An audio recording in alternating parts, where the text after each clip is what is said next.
folks, this is Hacksaw Jim Duggan, and you're watching WGS-TV. Tough guy.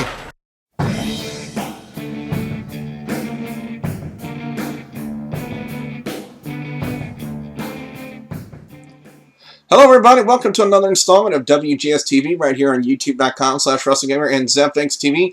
I'm WWE Billy Boudreaux, and I'd like to welcome the newest member of the WGS-TV team. Please give it up, ladies and gentlemen, for the man from South Park, the man known as Cartman. Cartman, how you doing? Good. What's up? What we're going to be doing on this video, guys, is talking about Monday Night Raw for the week of September 24th, 2012. Now, interesting way to start out this week's Monday Night Raw. We see CM Punk and Paul Heyman in the ring, and it's basically a fallout from what happened at last week's Monday Night Raw. Think back to what happened, guys. John Cena's pinning CM Punk. They get to the two. Punk puts his leg on the bottom rope. The referee still counts to 3 and declares Cena and Sheamus the winner in the tag match against CM Punk and Alberto Del Rio. And Punk and Heyman are mad about it, and they call the referee down to the ring. Brad Maddox is his name. And they start to belittle and berate him. That brings AJ Lee out, and, you know, the general manager, and hottest general manager in wrestling history, by the way.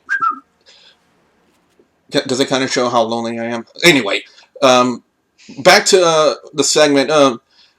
We see a little back and forth between AJ Lee and CM Punk, basically harkening back to when AJ was kind of going psycho in that little gimmick between Punk and Daniel Bryan, if you guys recall. AJ actually proposing to CM Punk at one point, and now they were using that against her to kind of have CM Punk heckle AJ Lee. And I must say, Punk was really turning on the heel charms. He was going full-on heel, drawing a lot of heat from the crowd in this opening segment. So, very interesting way. Also, key thing to note, backstage after the segment was over, well, it was actually a few segments. No, it was actually, yeah, the next segment. I'm looking at my notes wrong. AJ was talking with Brad Maddox backstage, and she kind of looked like she was pulling a, I don't know if it looked like to you, Cartman, but it kind of looked like AJ was kind of pulling a schizo moment right there. I don't know. I kind of missed the first part of it. Oh. Well, that's the kind of, well, it was a very interesting way to start out Monday Night Raw this week, to say the least. I'm going to go 4 out of 5 on my grade for it. Next up, we open up with Dolph Ziggler and Kofi Kingston. I have to say, without a shadow of a doubt, this was main event quality. This match was just absolutely fantastic. Amazing. Yes. I mean, but here's the downer to it.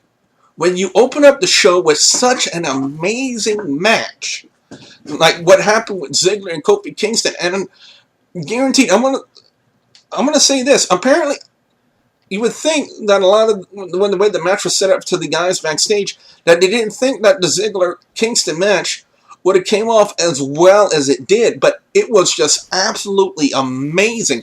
But here's the thing. You got to feel bad for the people that got to follow that. And they got to try to keep that level of entertainment.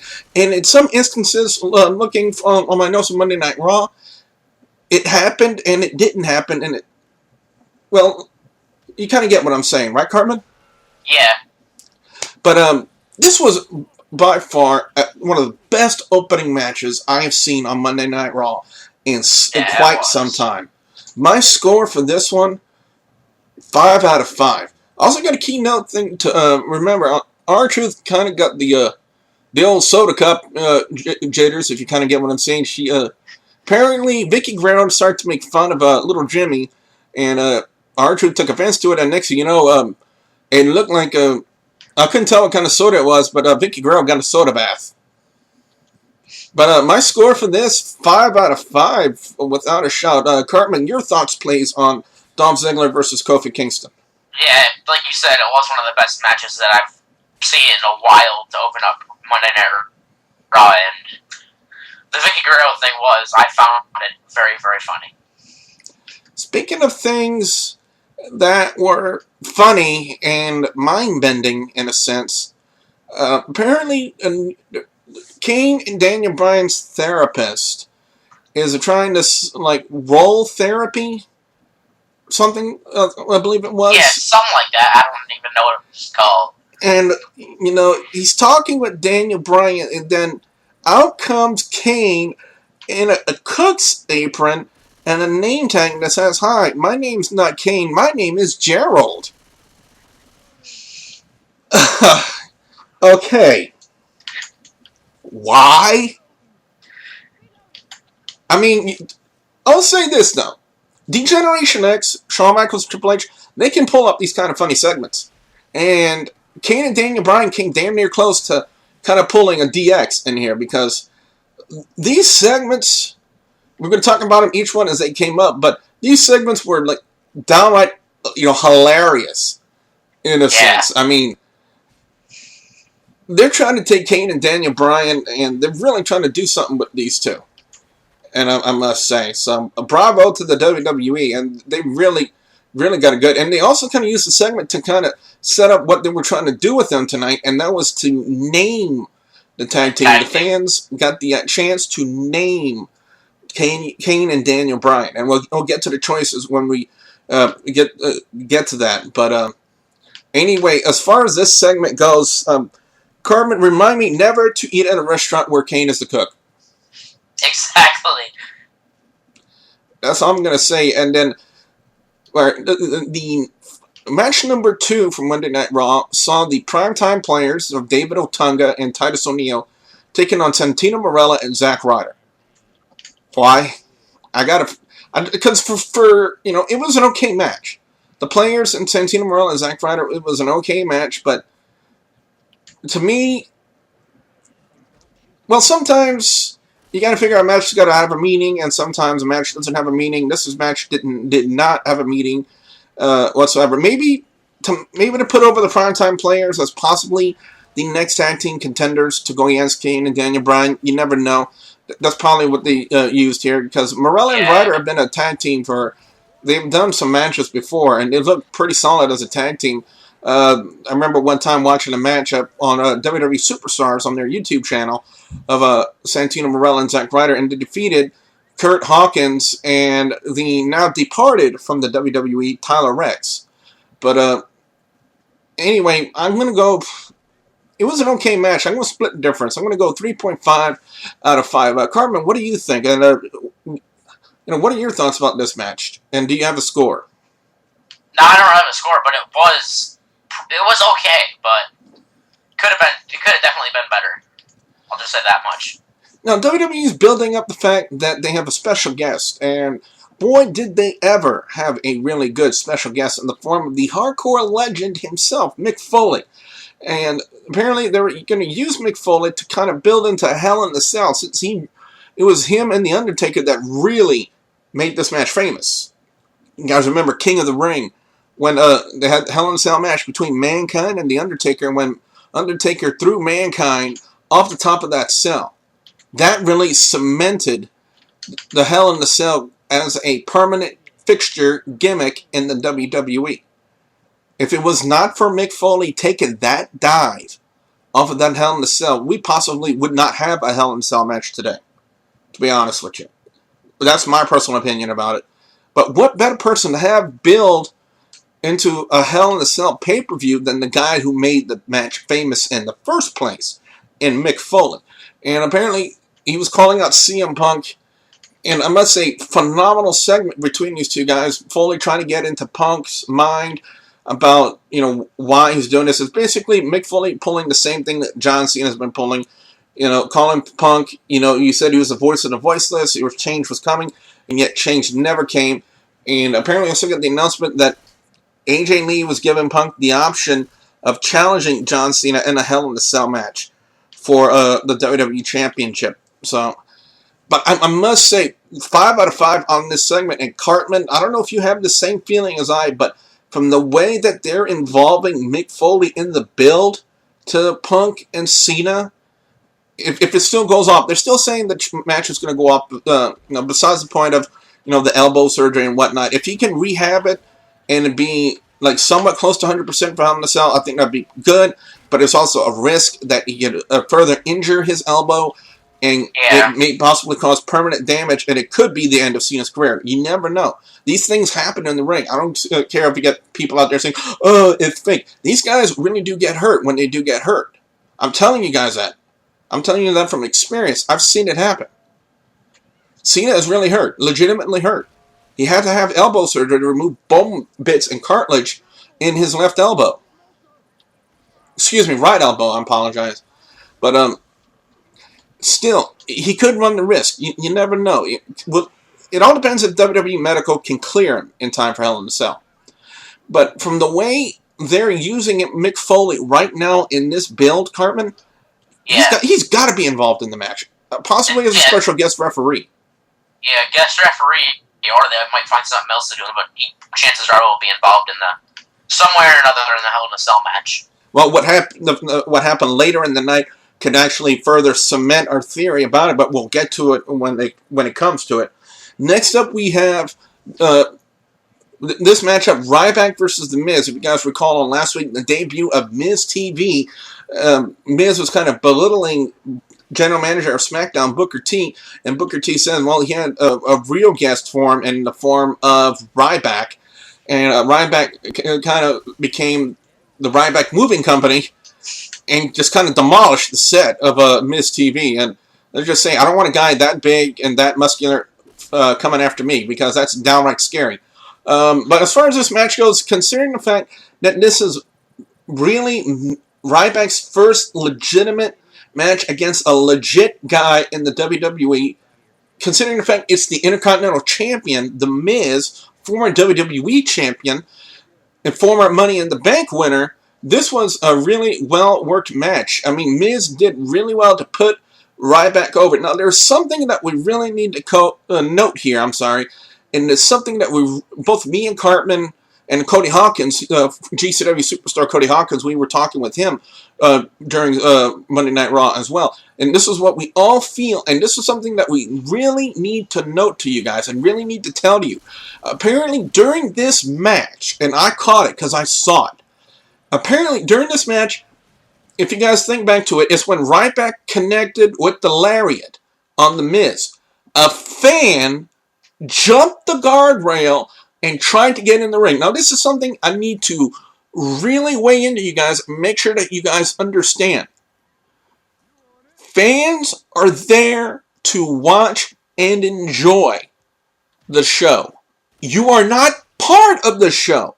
You are not a trained wrestler. You are not licensed to be in the ring. So what in the blue freaking hell would make this idiot jump the guardrail and try to get in the ring in the Ryback and Miz match? I mean, this dude had to be just completely, utterly brainless to even try this. Exactly. Couldn't agree more. There's a reason why WWE says don't try this at home. There's a reason why we even say it in GCW. Don't try this at home. These guys are trained to do it. You're a fan. Stay in your damn seat and enjoy the show. Don't try to be a part of the show, because you will not, I repeat, will not succeed. Other than that, this matchup worked really well for both Ryback and Miz. I'm going to go 4 out of 5. Cartman, I got to ask you for your thoughts on Ryback versus The Miz. Like you said, yeah, it was a really good match in my opinion. Yeah. But the fan jumping the guardrail into the ring, it's blowing my mind right now. He is a retard. He's probably sitting in a jail cell right now. Yeah, because WWE, I believe, has a zero tolerance policy for this kind of stupidity. And this is what it was. It was utter stupidity. Fans, again, we're going to repeat. You're a fan. You bought a ticket to enjoy the show. Keep your ass in the seat. Do not jump the guardrail and think you can be a part of the show. So that's all I got to say. And guys, I'm not saying that to be mean or to be rude or anything like that, but you're there to enjoy the show.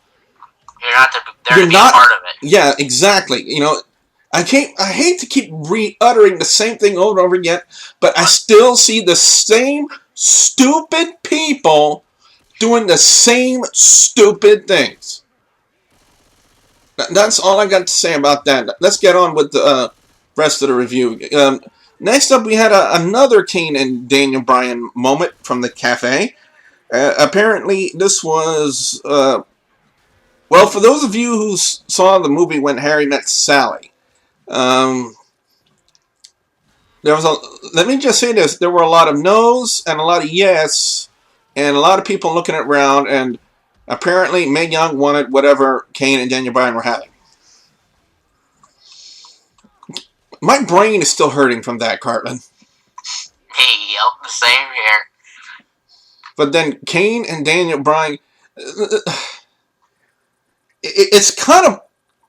I don't want to say a bad word about it, but... you know, I'm trying to think of a clean way to kind of describe it, but... pardon me. Creepy? But it's kind of like Kane and Daniel Bryan were kind of going orgasmic on each other.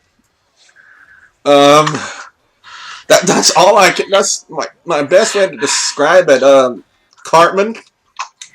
Creepy. Creepy to say the least. Yeah. Well, anyway, next up we had the Barrett Barrage in the form of Wade Barrett taking on Tyson Kidd. Again, WWE trying to do a lot to build back into Wade Barrett. For those of you who can't recall, they were having Wade Barrett go on a real big roll. But then he went down to injury, injured his left elbow, which took him out for several months, and that really screwed up a lot of plans with WWE for Wade Barrett. So they're kind of slowly building him back in by having him go through various jobber matches, and Wade Barrett and Tyson Kidd were it was a really nicely worked match. Now, a lot of people don't see a lot into Wade Barrett, you know, and the reasonings that he's back. But I'll tell you what, it's a good thing he's back, and I must say he's looking in good shape. And I'm very interested. I keep saying this every time, but it kind of re-harkens to the fact that I'm very interested in where they're taking Wade Barrett with this bare knuckles gimmick, this bare knuckles fighting gimmick that he's a part of now. So, very interested to see where it's going right now. So, Cartman, your thoughts on Wade Barrett and Tyson Kidd? I mean, I know that you really didn't have too many kind things to say about Wade Barrett when you were watching the match. Yeah, you're right, I didn't. But any thoughts on the match in itself? It was a pretty good match. Just they should put Wade Barrett up against some actual talent again instead of just jobber matches. And ladies and gentlemen, returning from the portal of the toilet that is his home, it's Chris Rogers. Chris, welcome. Chris. I feel so much better. Well, Chris, we're talking about Wade Barrett and Tyson Kidd. What are your thoughts on that match? Well, let me just say, Wade Barrett, what are we in? Are we in elementary school with that comb over? Jesus Christ. That's all I gotta say about that match. But Tyson Kidd, they need to bring him back from jobber status and put him back in main event matches. He has the ability, but WWE for some reason have their fingers shoved up their butts and won't put him in any good matches. Well, right now he's working a tag team angle with Justin Gabriel over on SmackDown. So they got him heavily involved in that. As far as my score... well, it's on SmackDown, so no wonder I'm always busy Friday. All right, for Wade Barrett and Tyson Kidd, my score, I'm going to go 4 out of 5 on that one. Wade Barrett, again, looked really good. Tyson Kidd looked good, too. But they're building a lot more into Wade Barrett as a singles guy rather than Tyson Kidd. Next up, ladies and gentlemen, was a moment there where I actually had to put my headset down so I can actually hear it word for word. Not because the guys are talking that loudly, but out of respect. And that's the interview with Jerry the King Lawler. This is by far one of the best miracle stories I have ever heard. Jerry the King Lawler, 2 weeks ago on Monday Night Raw, suffered a heart attack at the announce table and was immediately tended to by the emergency medical staff that was in attendance and the WWE's house doctor that was there. And they saved his life. They performed CPR on Jerry the King Lawler for 20 minutes when he had no air, when he stopped breathing, and they were able to resuscitate him. They brought him to the hospital, and he's made a miraculous recovery from a heart attack. And he looked really, really well for someone that had a heart attack 2 weeks ago, Chris. You know what I mean? Yeah, it was a severe heart attack as well. I mean, you normally don't come back that quick from that kind of a heart attack. And let me just say, Michael Cole doing that interview was phenomenal. He was very good, very professional through the whole thing. But you could tell that, there was no storyline in that. That was actual raw feeling.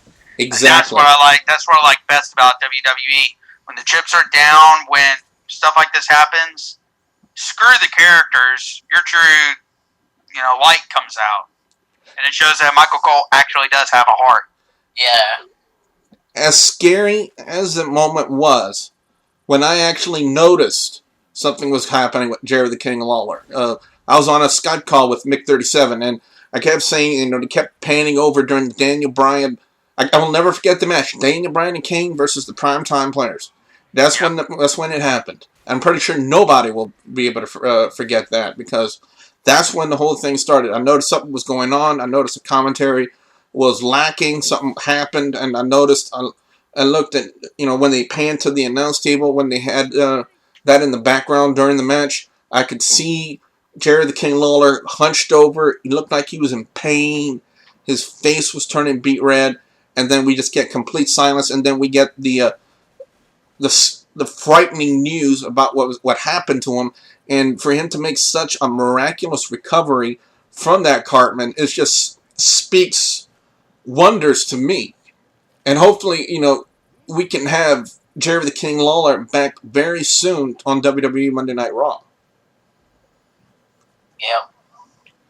I mean, let me ask you guys this. What did y'all take from that interview with Jerry the King Lawler? I mean, what were your thoughts about it? Cartman, let me start with you. What did you take from that interview about Jerry the King Lawler?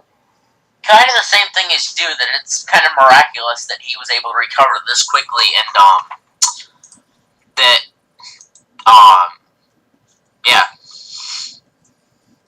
Chris, same question to you. Well, basically what y'all said, but also what I found amazing was the incredible amount of respect that the entire WWE universe has for Jerry is just phenomenal, and you can see it in Jerry's eyes and face that he was deeply touched by the amount of support and respect that he was getting from on Monday Night Raw tonight. You could just see it when they showed him. At one point, I do believe "Long Live the King" was trending on Twitter. Yeah, and as it should be. Yeah, exactly. I gotta go 5 out of 5 on this one. Out of respect. Same here. 5 out of 5, whether respect or no, it gets a 5 out of 5. I'm going with 6 out of 5. Yeah, that's better. Next up, we have a 6-man tag match set up with by General Manager AJ Lee. We had Alberto Del Rio, David Otunga, and Ricardo Rodriguez taking on Sheamus, Sin Cara, and Rey Mysterio. First thing to note about tonight's match, Sin Cara in his ring gear looked like a ripe banana. This just proves that you must hate Sin Cara, dude. I don't hate him too much, but I just gotta call it like I see it. I mean, he was in a white mask, white tights, and his ring. He was zipped up in his ring jacket, that ring attire jacket, and it was like golden yellow. So basically, he had a white top, a white bottom, and yellow covering him. That's a ripe banana. Yeah, new bananas. I got no bananas. But secondly, Ricardo Rodriguez wrestled in a tuxedo and was kind of like Howard Finkel back in the Attitude Era. Whenever he got in the ring for some other reason, he started shedding clothes. But as far as this match goes, a lot of guys, 5 of the 6 guys look good. They kept making Ricardo Rodriguez look like an ass, to be honest with you. But I must say, heads up to Rey Mysterio. Great moves on Del Rio towards the end. And the finish by Sin Cara, that springboard into the Swanton Bomb, was absolutely a thing of beauty. That was by far one of the best finishes I have ever seen Sin Cara do in a match. And, out of all the finishes he's done in his career in the WWE, and remember, I'm saying in his career in the WWE, I'm not talking about when he was Mystico in Mexico. Be sure you guys don't get that mixed up. But in his career in the WWE, that springboard swanton topped all of the finishes he's ever done. I'm telling you that right now. Because that thing was beautifully done. 4.5 out of 5 for this 6-man.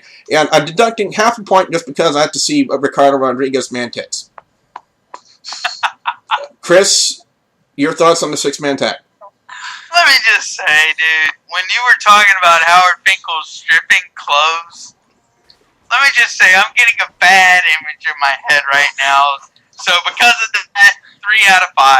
He did a lot of tuxedo matches against Harvey Whippleman and various other people, and he's always in a tuxedo match, and that involved... Again, I don't need that image in my head. Sorry. Cartman, please, your thoughts? Let me just say, good thing I'm not old enough to ever had to see that. Yeah, but I am. Yeah, I didn't have to.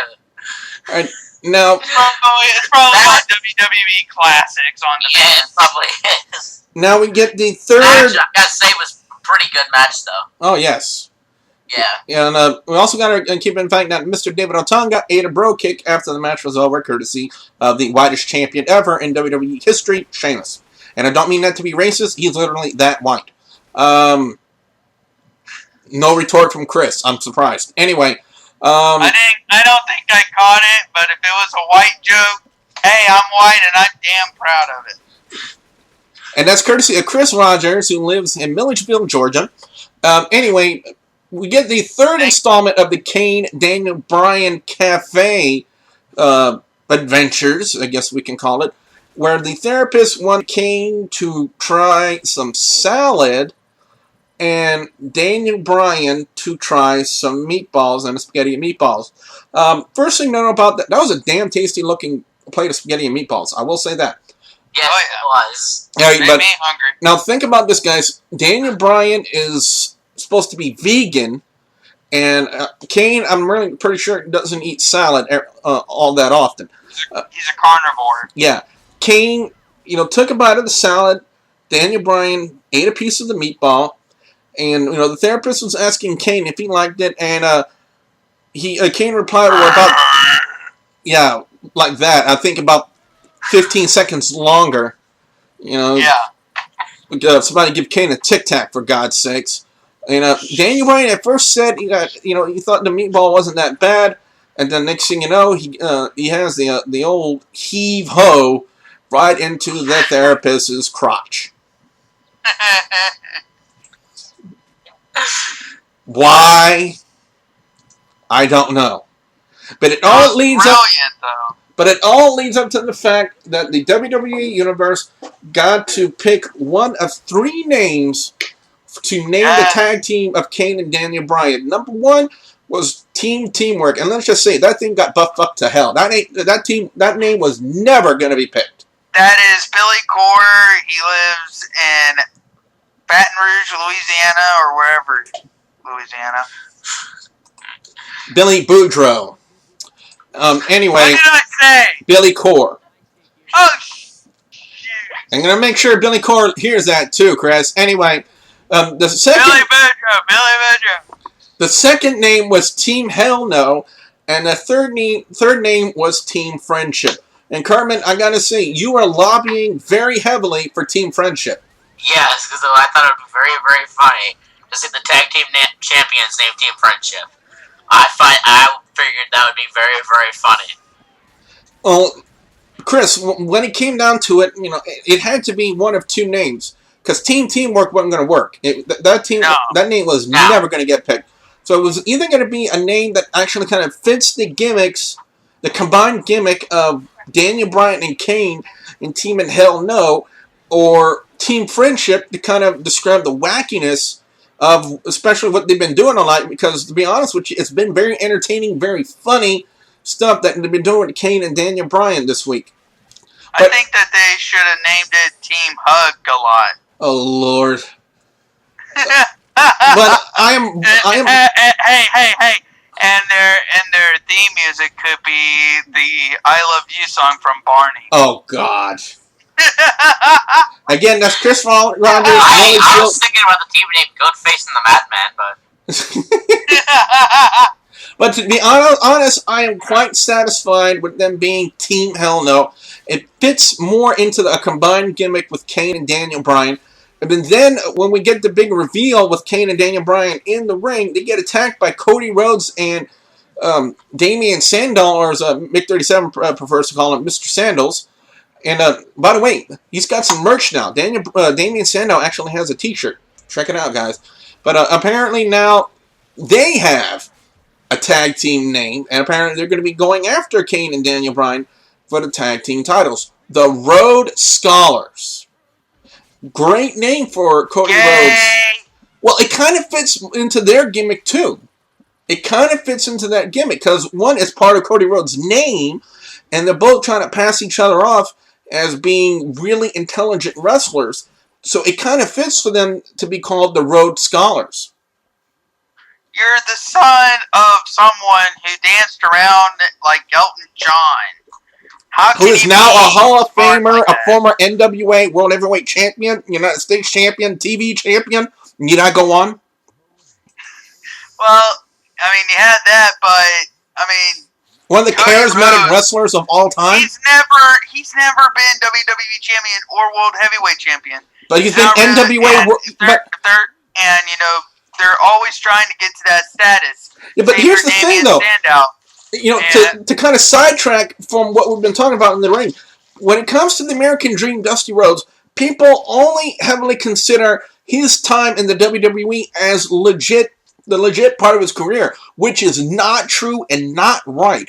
Dusty Rhodes had a major career over with the National Wrestling Alliance, with the NWA, and was a major player within that organization. A former World Heavyweight Champion, had a long-standing rivalry with the Nature Boy Ric Flair, had a great matches for the United States title with Barry Windham, had all kinds of TV title matches against Tully Blanchard, and it was just all around, he was a big, huge, majoring factor with National Wrestling Alliance. And for some wrestling fans today to only really consider the WWE part of his career as the only legit part of the career, excuse my language, but that's bullshit.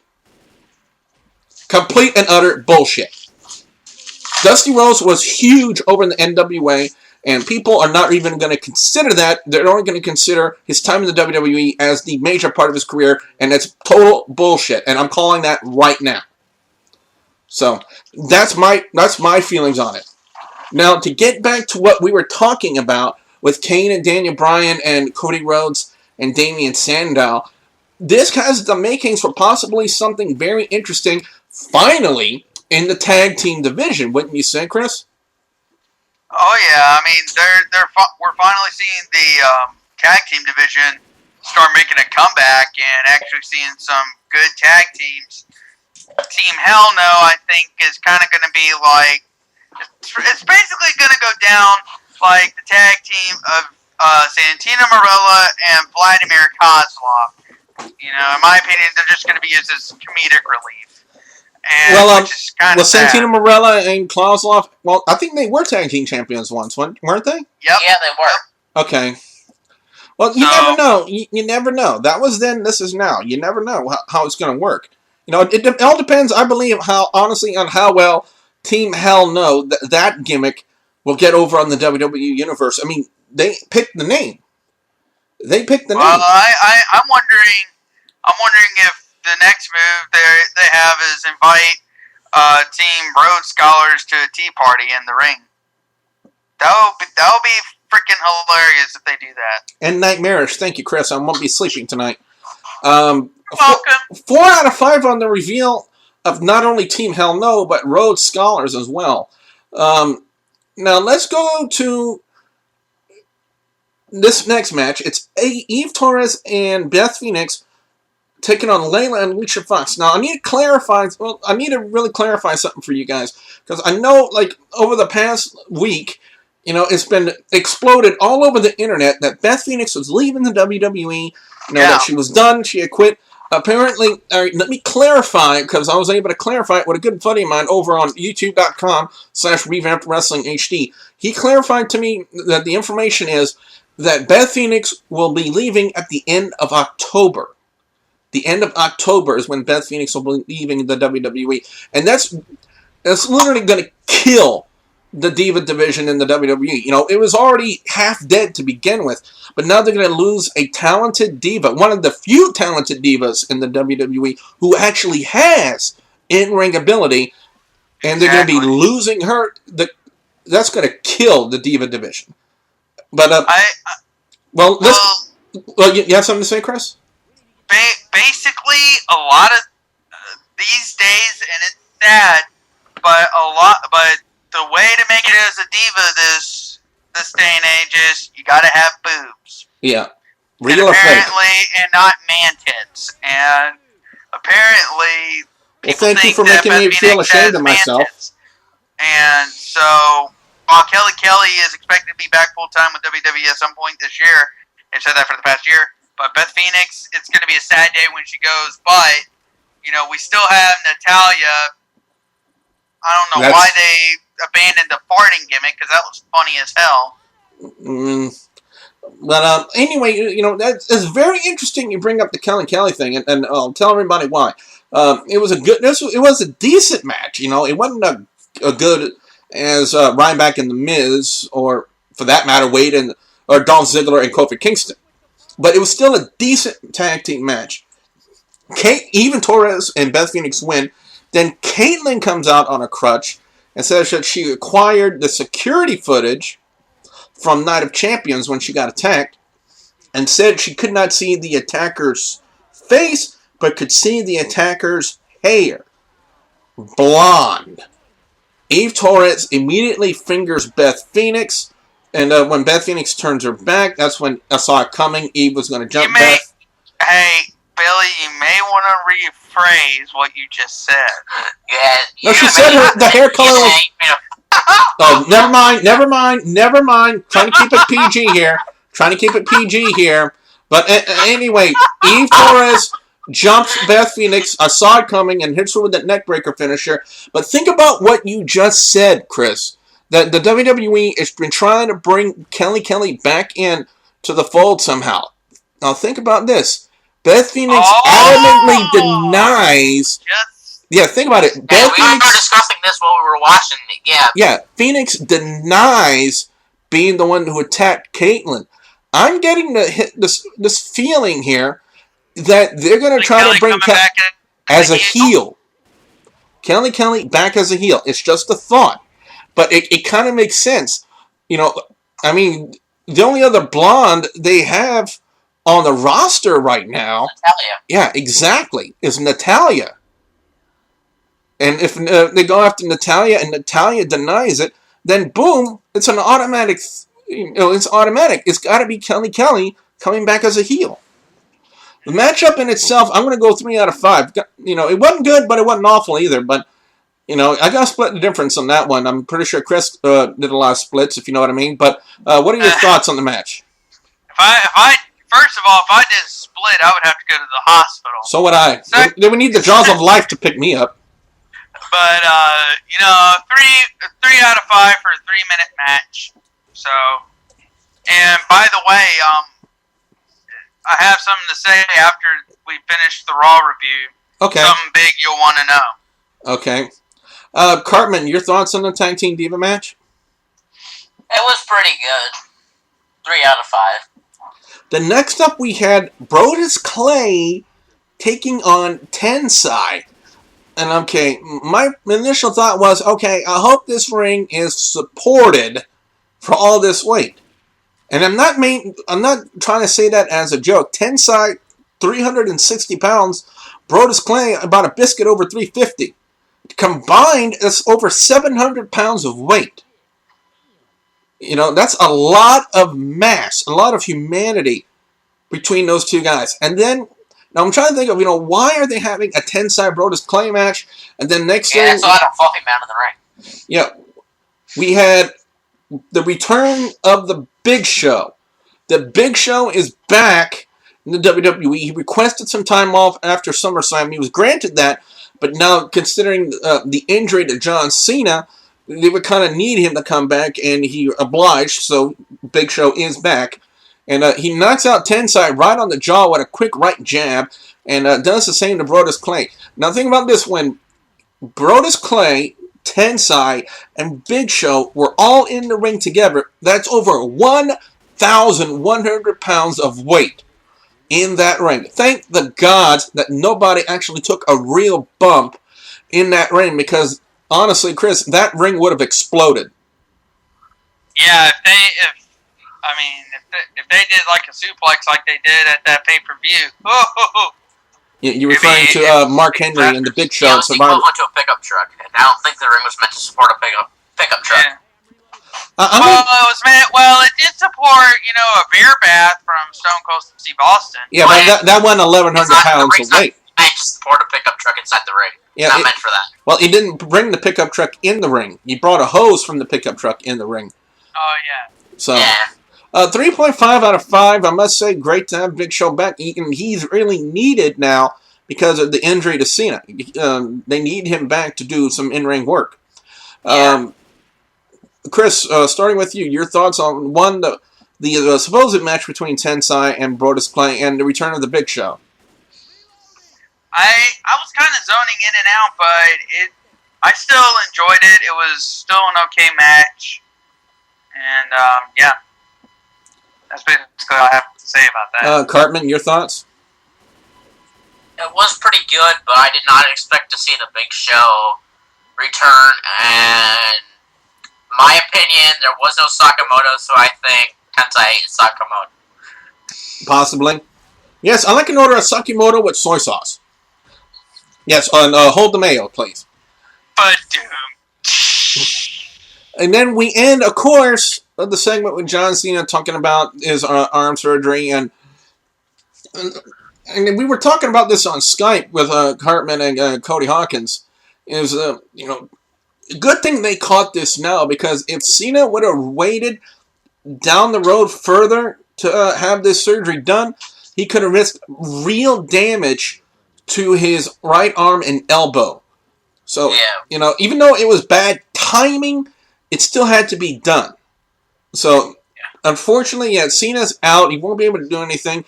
Now, they're saying they're going to rehab him and hopefully have him back for Hell in a Cell. It's highly doubtful. Highly doubtful, yes, but still it can be done. But this was basically a huge build for Cena, Punk, and Hell in a Cell. Punk came out during the promo, adamantly denied that he was going to accept Cena's challenge. In fact, he said that if Cena did not get out of the ring by the count of 5, he was going to turn his back and count to 5, or count backwards from 5. And if he did not leave at the end of that count, that Punk was going to hurt Cena, and he was going to be out for 8 months with rehab and whatnot. Cena had a little bit of a surprise in the form of a lead pipe that Cena was concealing, and cracked Punk right in the ribs with that, and that's how we pretty much ended Monday Night Raw. With Cena saying that ever famous word, I do believe that Bret the Hitman Hart might have said it at one point in his career: "Real men wear pink." 5 out of 5 on this one. Cena also made he was trying to get angry, and at one point in the I think he was trying to say curse word or something, but he was kind of PG it down enough, and he actually said, "I know this is PG. I hope I didn't offend anybody," something to that effect. Chris, your thoughts on the final segment with Cena and CM Punk? Man, best segment of the night, in my opinion. Very, very good. Something, I gotta give it 5 out of 5. Something we need to note here, guys, before I go to Cartman, is after this segment was over, Punk was walking backstage. He eyeballs Mick Foley and turns around, kicks Foley in the gut, and then Punk starts to walk off again. He said, nah, that's not enough. Turns around and then stops. It has a look of fright on his face as he's looking up. And I'm thinking, okay, initial reports were they were going to have Big Show come back to feud with CM Punk over the WWE title. Because honestly, that would not be a bad exchange. You know, having Big Show in exchange for John Cena. Because Big Show, I believe, is just as big a star as John Cena is. Some people may deny that, but it's my personal opinion. But the camera starts to pan over. We don't see the Big Show, but the shocker, I believe, of the night that I did not see coming, it was not the Big Show, but Ryback. Ryback was standing in front of Mick Foley, preventing Punk from further injuring. And Cartman, I gotta ask you, from what we saw tonight, is it possible that we could see on next week's Monday Night Raw CM Punk versus Ryback? It would be awesome if it did happen. I'll say that much now. Chris, same question to you. Agreed. I mean, I was completely, utterly shocked to see Ryback there. And Chris, were you expecting someone else other than Ryback? Was Ryback like the last person you were expecting? I didn't think we would see a jobber, with, CM Punk in the same room. I thought that it would be someone like, Big Show or... Well, Ryback's not a jobber, to say the least. Do what? Ryback's not a jobber. Oh, well... But we're expecting someone else other than Ryback. Yeah, definitely. I thought it would be like, what's his name? Like Big Show, Undertaker, or somebody like of that effect? No, not Undertaker, Big Show, Kane. Randy Orton, somebody like that. Randy Orton would have been a good fit.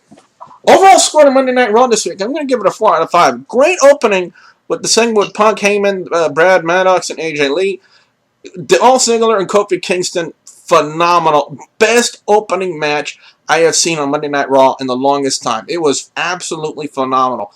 The Kane and Daniel Bryan skits they did in the cafe were absolutely hilarious. I agree with Team... I cannot agree more. Yeah, funny as shit. The Team Hell No name, I'm actually glad WWE went with that. It's a better fit to the gimmick, even though Team Friendship would have been actually absolutely hilarious for the gimmick for Kane and Daniel Bryan. But Team Hell No, I believe, fits a little bit better. Sin Cara stopped dressing like a ripe banana. That's all I'm going to say about that. Great to hear from Jerry the King Lawler. Again, miraculous story. Lot of respect for the King. And it was just absolutely great to see him. And I'm just absolutely amazed on how well he's doing now, considering the fact that he had a major heart attack just 2 weeks ago. It's an absolutely amazing story. A lot of respect for Jerry the King Lawler. And I'm very, very glad that he's doing as well as he is. The Divas match kind of gave me a little insight that, we already talked about with Chris, the possibility of having Kelly come back as a heel. So it could work. You never know. Tensai Brodus Clay and Big Show visit Jenny Craig in the soonest possible time, please. And the finish with John Cena and CM Punk, great build for Hell in a Cell. And I gotta say, again, like we were talking about earlier, with the way they're involving Mick Foley, as much as they did tonight, he's got to be involved in the title match at Hell in a Cell, possibly as a special guest referee. They can't just bring him in and have him... Go ahead. But Hell in a Cell, that's Mick Foley's thing. Yeah, we were talking about it earlier. Mick Foley is the reason why Hell in a Cell is such a famous gimmick as it is today. Exactly. And again, with him being so heavily involved with what they did tonight on Monday Night Raw, they gotta involve him in the pay-per-view, and they got to involve him in the title match. Exactly. So my overall score is 4 out of 5 on this week's Monday Night Raw. Cartman, I want to start with you. Your overall thoughts and opinion on this week's Monday Night Raw. It was, in my opinion, it was really good, but I don't know. 4 out of 5, overall good. Some things they could have done, which would have made it a little bit better. You really wanted that team friendship. Yes. You were, because I remember you were lobbying really hard on Skype for team friendship. Yes. Because I would have found that to be absolutely fucking hilarious. Chris, your overall opinion and score on Monday Night Raw this week? For Monday Night Raw, even though I missed around the first hour because I was at the jail, I was not getting booked. I was visiting. But anyways, I'm keeping it clean. What I saw on Raw, it was very good. There was a few things that I got to say, Chris, if you missed the first hour, you missed one of the best matches I've seen between Ziggler and Kofi Kingston as an opening match for Monday Night Raw. It was absolutely phenomenal. Yeah, and you miss Icky myself in the nuts for it. Yeah, and you miss Icky Vicky getting a soda bath courtesy of R-Truth. Wait, she got a what bath? Soda. She got soda thrown in her face courtesy of R-Truth. Did she trip over her breasts again? No, but she did run after R-Truth, and R-Truth with little Jimmy in hand, think about that, ran back to the backstage. Well, the referee had thrown them out anyway, so. But overall, Raw, I got to give it a 4 out of 5. And can I share this little bit of news that I found? Sure. WWE has announced that they will be releasing the Best of Nitro Volume 2 on February 12th, 2013, and the DVD will begin filming next week, and guess who will be narrating it? I am crossing my fingers for Diamond Dallas Page. You are absolutely correct. Because he did a phenomenal job on Volume 1. He was great. I agree, and there's talk that it's not going to focus on the dying days of Nitro, but will rather feature events on the show from 97 to 98. That's when the show was at its hottest, to be honest with you. Yes. That's when Monday Nitro was really cooking for WCW. So this set, I am definitely getting. I don't care if I have to steal cans for it. So what we want to know now from you guys, the WGS-TV viewers and subscribers, your thoughts on Monday Night Raw this week. Do you agree with our ratings for Monday Night Raw, or do you have a different rating? And if so, please put it in the comment section and tell us why you think that way about Monday Night Raw. And any other additional thoughts you would have, please put in the comment section below. Don't forget to like and favorite this video. Cartman is also available on YouTube right now. Cartman, you want to tell everybody where they can catch you on YouTube? www.youtube.com/KillerXKenny. And that link will also be in the description. Yes, it will. And by the way, guys, Chris Rogers has a phenomenal show. He's also known as the Friday Night Renegade. It's also over on Blog TV with Rockin' Wiz 11294. Chris, any other projects you're working on right now? Friday Night Renegade, GCSUradio.com every Friday from 10 to midnight. Also, you know how I'm known on the internet as Chris Master 1. Yeah. I brought that gimmick to the Hank and Jim Radio Network on Stickam. I am known as Chris Master every Friday from 6 to 9 on Stickam.com/Hank and Jim, the #1 radio network on Stickam. All right, so you guys be sure to check both Cartman and Chris on their respective shows. And also, don't forget to subscribe to youtube.com/WrestleGamer and youtube.com/ZFXTV Network. So with that being said, for Cartman and Chris Rogers, I'm Double B Billy Boudreaux saying thank you very much for watching.